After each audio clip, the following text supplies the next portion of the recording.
When I talk about real estate in Nigeria, my major focus is on real estate organizations because it is more easier for you to do your due diligence if you actually want to purchase property from an owner of a building or someone who actually has a property that he wants to sell. If you do your due diligence about the gazette to know if it's not under government accusation, to verify the global CFO, to get all the necessary documents. The problem is with those who call themselves real estate organization.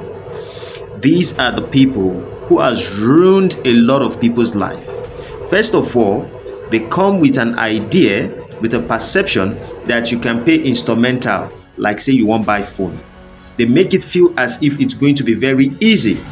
And you're going to trust these people easily because you think that they have an organization. And in fact, some of them will tell you they have 3, 4, 5, 6, 7, 8 estates previously. So you're looking at the perception that probably they've succeeded before in the past. And let me tell you something. If they call it estate for you, probably it's only 1 or 2 that is actually functioning. Most of them just buy lands and keep it there. And it's bushes. And because certain people have purchased land from them in the past, they leave it and they say, okay, no problem. The ones I am actually, being concerned about are those ones, and majorly those ones who sell building property for you. Though there are 2 ways you can look at it. One of it tends to be that some of them would tell you they want to sell land for you, and if they probably sell the land for you and you did not take charge of that property, despite the fact it's a real estate company, if you buy the land at the front, they may go give you at the back. If they tell you they are going to actually sell probably 600 square meter for you, and you assume that because the organization even wrote it on the contract, if you trust that idea, you're probably or most likely going to regret it, because when you verify the land size with your own surveyor, you might realize the land size is not maybe more than 430 square meter. A lot of people put their trust that the organization would not betray them, or the organization is not going to lie to them, simply because of the reputation that they have. And you don't know that the only reason why most of these people have been able to have the kind of reputation they have is because they've been able to silence any client of theirs who tries to speak up. And they fake it with you by bringing certain ambassadors. Those ambassadors you're looking at, actors and actresses who come online and tell you that the organization are good. Most of them are even aware of what they are doing, but they pretend like they are not aware.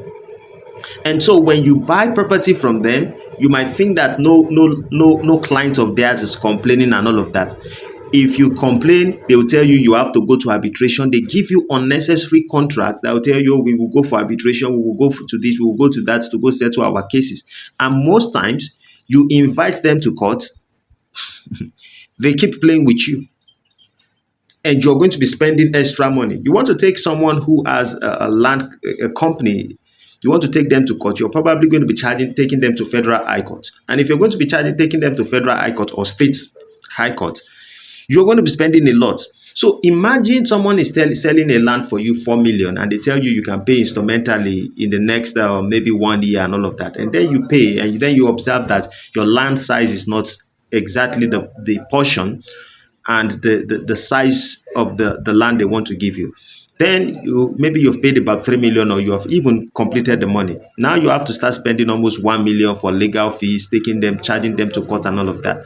So the most dangerous people I complain about are the real estate who are organizations. I'm not talking about you buying from an individual, because if you meet a realtor, or you meet a realtor, or you meet a legal practitioner who has properties that they want to sell, it is easy for you to verify those properties. It is easy for you to, go there, send somebody to even do inspection over 3 times, take certain people who are builders to verify certain materials that are used in that particular building. You might go there 3 times before you make a decision to pay.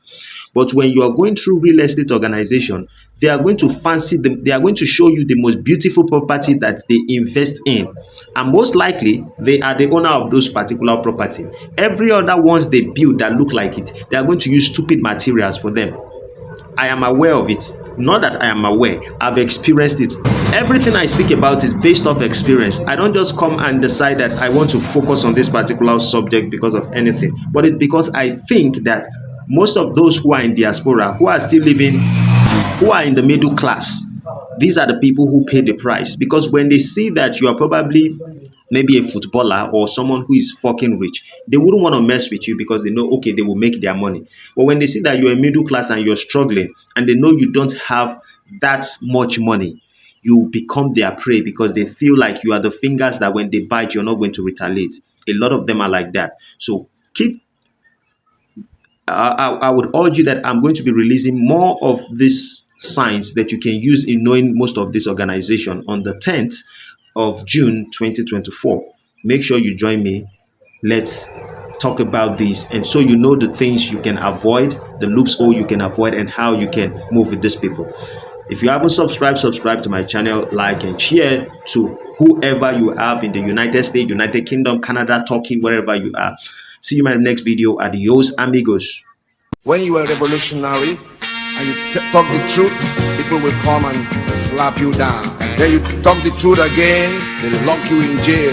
They never hear anything at all. Then go hear pansa pansa. When you are revolutionary and you talk the truth, people will come and slap you down. Then you talk the truth again, they'll lock you in jail. They never hear anything at all. Then go hear pansa pansa.